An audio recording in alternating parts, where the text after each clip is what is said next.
guys, Mrs. Buster here. Chapter 17 of Charlotte's Web, Uncle.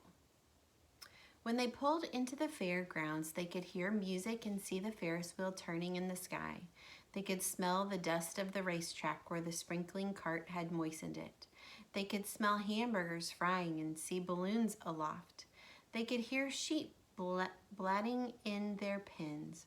An enormous voice over the loudspeaker said, "Attention, please. Will the owner of a Pontiac car, license plate H2439, please move your car away from the fireworks shed?" "Can I have some money?" asked Fern. "Can I too?" asked Avery. "I'm going to win a doll by spinning a wheel, and it will stop at the right number," said Fern.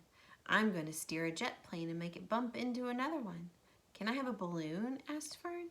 "Can I have a frozen custard and a cheeseburger and a raspberry soda pop?" asked Avery. "You children be quiet till we get the pig unloaded," said Mrs. Arable. "Let's let the children go off by themselves," suggested Mr. Arable. "The fair only comes once a year." Mr. Arable gave Fern 2 quarters and 2 dimes. He gave Avery 5 dimes and 4 nickels. "Now run along," he said, "and remember, the money has to last all day." Let's see, would 2 quarters and 2 dimes last you all day at a fair? Would it last you 5 minutes at a fair? Not, I don't think it would in these days.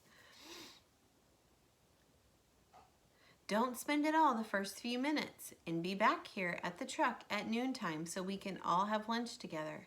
And don't eat a lot of stuff that's going to make you sick to your stomachs. "And if you go in those swings," said Mrs. Arable, "you hang on tight. You hang on very tight, hear me?" "And don't get lost," said Mrs. Zuckerman. "And don't get dirty. Don't get overheated," said their mother. "Watch out for pickpocketers," cautioned their father. "And don't cross the racetrack when the horses are coming," cried Mrs. Zuckerman. The children grabbed each other by the hand and danced off in the direction of the merry-go-round, toward the wonderful music of the wonderful adventure and the wonderful excitement, into the wonderful midway where there would be no parents to guard them and guide them, and where they could be happy and free and do as they pleased. Mrs. Arable stood quietly and watched them go. Then she sighed. Then she blew her nose. "Do you really think it's all right?" she asked. "Well, they've got to grow up sometime," said Mr. Arable, "and a fair is a good place to start, I guess." So here they are walking off to the fair. While Wilbur was being unloaded and taken out of his crate and into his new pig pen, crowds gathered to watch. They stared at the sign, "Zuckerman's Famous Pig." Wilbur stared back and tried to look extra good. He was pleased with his new home. The pen was grassy, and it was shaded from the sun by a shed roof. Charlotte was watching her chance, scrambled out of the crate and climbed a post to the underside of the roof. Nobody noticed her. Templeton, not wishing to come out into the broad daylight, stayed quietly under the straw in the bottom of the crate. Mr. Zuckerman poured some skim milk into Wilbur's trough, pitched clean straw into his pen, and then he and Mrs. Zuckerman and the Arables walked away toward the cattle barn to look at purebred cows and see the sights. Mr. Zuckerman particularly wanted to look at tractors. Mrs. Zuckerman wanted to see a deep freeze. Lurvy wandered off by himself, hoping to meet friends and have some fun on the midway. As soon as the people were gone, Charlotte spoke to Wilbur. "It's a good thing you can't see what I see," she said. "What do you see?" asked Wilbur. "There's a pig in the next pen, and he's enormous. I'm afraid he's much bigger than you are." "Maybe he's older than I am and he's had more time to grow," suggested Wilbur. Tears began to come to his eyes. "I'll drop down and have a closer look," Charlotte said. Then she crawled along a beam until she was directly over the next pen. She let herself down on a dragline until she hung in the air just in front of the big pig's snout. "May I have your name?" she asked politely. The pig stared at her. No name, he said in a big, hearty voice. Just call me Uncle.